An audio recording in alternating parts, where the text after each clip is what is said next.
Ekran! Ekranen geef dich op, als ware waar. Hey, kommt ran mit mir! Hier reden wir über, wo wir kennen mit Gott durch das Leben ranen. Mit Jünd S. Eduard Giesbrecht. Welkom, lieve vriend. Welkom to het programma Ekran. Dankzij dat u van jou hier erbij bent en mocht u een schijne tijd hebben, moest u het uniten. En ook dankzij Rosie dat u waar ten derde mal erbij bent, even dat thema te reden, mijn speel en ik. Danke, dat ik hier erbij zijn darf. Dat is zo schön, we zijn nu al meestal voorbeeld over dat thema te reden. Dat is. Dat thema dat heeft schijnbaar schijn eng. Nee? Want dan willen we nog een paar nee, ik leef dit het laatste mal. So. Wir müssen versuchen, zum Ende zu kommen. Ja.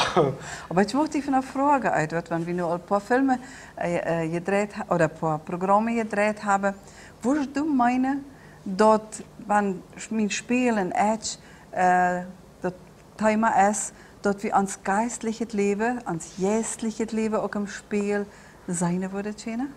Ik glaube ja, ik glaube vielmaal wat ik als persoon zie, als geestelijke persoon, wo ik met God in verbinding zie, wo ik, ja, als ik een vriend zie van hem, of niet een vriend zie van hem, dat speelt zich in mijn ganze leven waren, maar ook du kennen we hem dat aan de Bibel meten. Ons geestelijke leven is zeer wichtig voor onze ganze persoon. We kunnen dat niet wegnemen van ons. Viele Menschen sagen, nee, ich will nicht von Gott, aber ich will auch nicht vom Satan. Aber ich glaube, wenn wir sagen Gott nee, dann sagen wir automatisch, haben wir Raum vom Satan. So sage ich das. Und so ist das auch.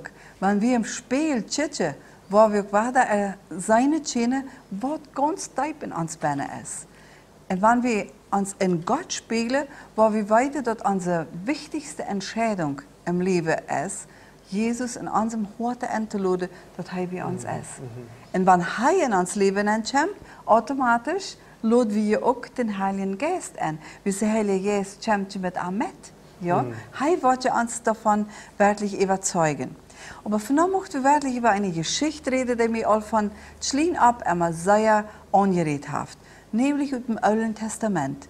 Da ist eine wunderbare Geschichte von Naomi und von Ruth. Kannst du das, Edward? Ja, der erste das Buch von Ruth beschrieben, so wie das heißt. Ja, ganz genau. Da war eine Familie in Juda, die leidet sehr unter Hungersnot. Da war wirklich eine ganz, ganz schwere Zeit.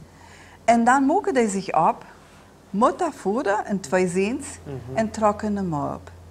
Da haben die 10 Jahre gelebt und meinte, sie würden nun endlich ein schönes Leben haben. Aber was passiert?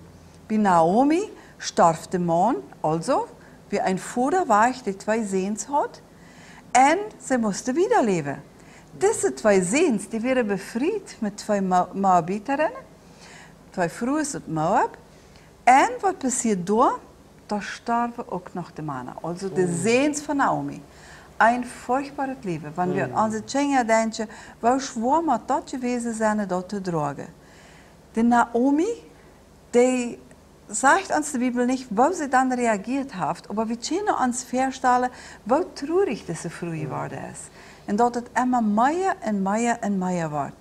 Aber die Bibel vertelt uns auch, wo scheint, dass wir die 2 Schwiegertöchter zu erhalten. Und diese 2 Schwiegertöchter haben bestimmt das Leben ein bisschen feiner gemacht. Die haben bestimmt abgehoben, abgehalten, als sei sie traurig wird. Aber es kommt der Tag, dann sagt Naomi sich, so, nun trage ich Tritsch in mein Land. Da hat sich die Situation gebetet, sie nimmt haben Geld und sie gehen los. Aber die Schwiegertöchter gingen mit ihr mit. Und ich kann mir vorstellen, die sind sie gegangen, sie waren meid, traurig, still, aber doch hadden sie Zeit zum Vertellen. Irgendwann sagt Naomi, so, nu richt auch, sie eine bessere Frau geworden. Gott geht nach ihrer Mutter, Gott geht nach ihrem Land, macht ihnen das Leben, ich habe keine Sehens mehr, ich kann ihnen sowieso nichts mehr geben. Und weißt du, Edward, für dort zu einging? Wow. Eine Schwiegertochter, die leidet sich beruhen von der Schwiegermutter. hele deze bed, en dat fällt mir immer op, die moeten die Schwiegermutter sehr gut gewesen zijn. De eine ging terug en de andere zegt, ich komme mit dir, wohin du gehst. Dein Gott soll mein Gott sein. Dein Volk soll mein Volk sein. Und dit is de Punkt, wo op einmal das Spiel im Sinn kommt. Naomi hat die ganze Zeit irgendwas weiter gespielt, was diese Schwierigkeiten angeredet hat. Und dort wird das geistliche Leben. Wenn Ruth sagt, dein Gott soll mein Gott sein, dann hat dort was zu sagen. Sie hat in diese Person, was je zijn, was sie will haben, dat in ihr Leben auch ankommen. Und ich glaube, das finde ich so wichtig, dass du so mit Gott verbunden bist, dass alle Menschen, die rund um dich sind, dass sie auch das Verlangen haben. Wenn ich als Christ nu in einer Stadt lebe, dass die Menschen, die mich kennen, die sollen das Verlangen haben, auch das kennen zu lernen, was ich kann von Gott. Und dort haben sie bestimmt ausgelebt, ja? Wahrscheinlich. Und als sie dann terugkomen, diese Geschichte hat eine wunderbare Eng.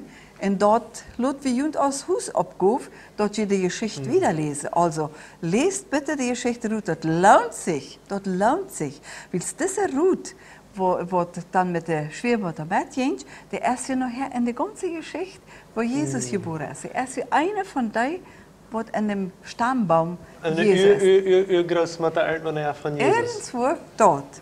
Aber nun möchten wir uns fragen, wo können wir so ein Leben leben? Edward, hast du eine Antwort dafür? Ich weiß nicht. Ich weiß, dass in der Bibel sehr viel ist. Und ich glaube, das ist das Erste, was ich noch greifen kann. Und ich will das sagen, wenn ich mal auf Epheser 5, Vers 15 bis 20 davon lesen Dort will ich die Kreitrode, dass du dort lesen sollst. Und du, ich glaube, du hast ein fernes Beispiel. Ich lese mal. Epheser 5, Vers 15 bis 20. Du sagst, dat seid vorsichtig, dat je durch das Leben gehen als kluge Menschen und nicht als Söhne, die nicht weten, was die Sache zu der Sache gehört. Und nutzt die Zeit aus, weil das ist eine schlechte Zeit. Seid vernünftig und fängt aus, was der Herr von ihnen verlangt. Und bedrängt euch nicht Wien, wodurch ihr die Kontrolle über euch selbst verlieren, aber wird voll vom Heiligen Jesus. Red einer zum anderen mit Psalmen und Singen und geistliche Lieder, singt und spielt im Hort dem Herrn zu Ehre und dankt in alles immer Gott, dem Vater, für alles in Jesus Christus, unserem Herrn, seinen Namen. Also, da ist dann die ganze Antwort.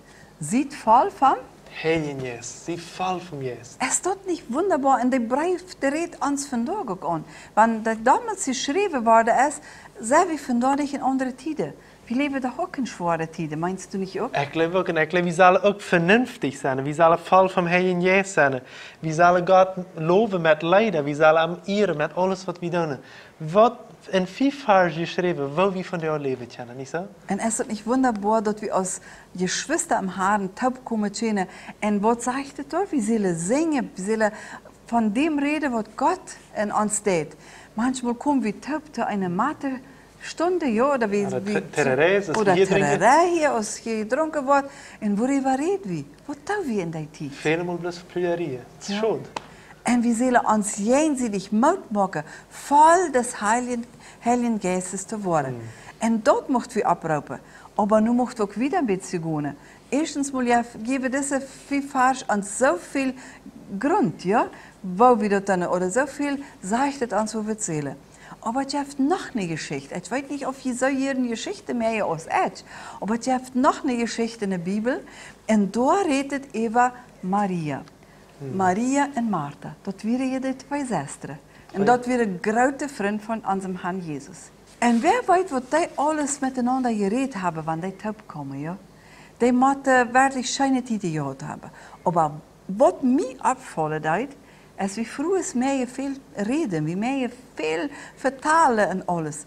Aber was tat Maria, als Jesus damals zu Besuch kam? Die sollte sich einfach am zu feit haben und will einfach hören, was Jesus zu sagen hat.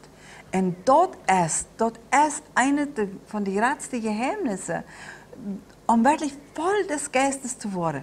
Dort wir zu Jesus feit zaten, dort wir uns von ihm sagen lassen, was er über uns denkt, was er über uns feilt, wo er uns führen will. hij will uns wirklich das Geschenk geben, dass wir voll des Geistes leben.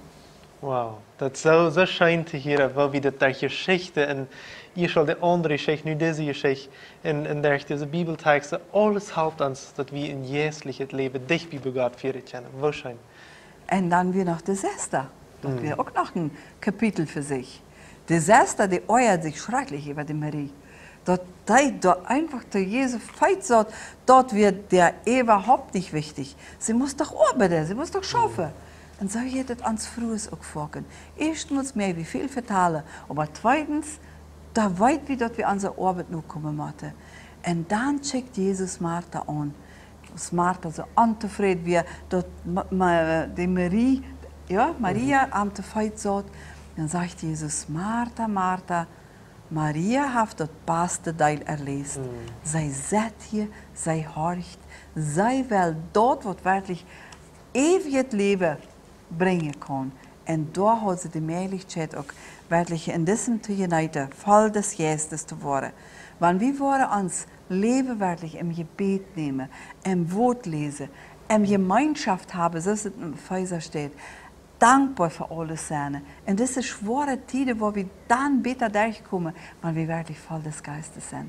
Wow, so wunderschön zu hören, wo Menschen können nur an Gott kommen. Hast du für uns von dir ein mutmachendes Wort oder ein anspannendes Wort, nur an Gott zu kommen, oder ein jährliches Leben zu führen? Wirst du ein feines Bild von dir im Spiegel sein, den Scharper, deine Seil und den Jäst, dann macht das Wort die Lote und Psalm 37, 4 und 5. Nicht für die beiden Eidwort, ob du das vielleicht lesen kannst zum Schluss. Dort wünsche ich mich und dort wünsche ich dich, dort wir in diesem Wasser stehen. Sehr gern, weil ich das lese. Dort sagt Jesus das. Hab deine Freude Herrn, der wird dir geben, was dein Herz sich wünscht. Jef dir den Herrn an und verlot die ab ihm, und der wird dort Geld merken. Sehr schön. Dankeschön für das Wort für mein Leben. Und das ist auch ein Wort an die Leben Jugendlichen. Wie sei die Dankeschön, dass du hier dabei warst. Und das ist das letzte Mal, wo wir über mein Spielen und ich reden. Das nächste Mal, wenn du ein Spielen entdeckst, becheck dir selbst, wie wunderbar Gott dir gemerkt hat. Dann check in die Salz rein, in deine Seele, wo du von Berne uitsitzt. Wo ist das von Berne? Haben Menschen die Weihe tun? Und nächstens check nur dein jährliches Leben. Wo ist dein jährliches Leben? Wo steht das von dir? Kommst du wieder oder bleibst du einmal stehen? Das ist mein Wunsch für dich. Gottes Segen. Das Programm wird in Bolivien produziert. Wenn du Fragen oder ein Thema hast, dann schreib uns nur ans Facebook von Ekran oder schreib uns ein E-Mail nur ekran@gmail.com.